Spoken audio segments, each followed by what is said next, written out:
pada manusia sangat berharga, mengandung, melahirkan dalam derita,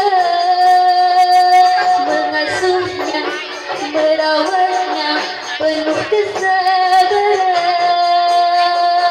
Tengah malam terbangun karena tangisnya,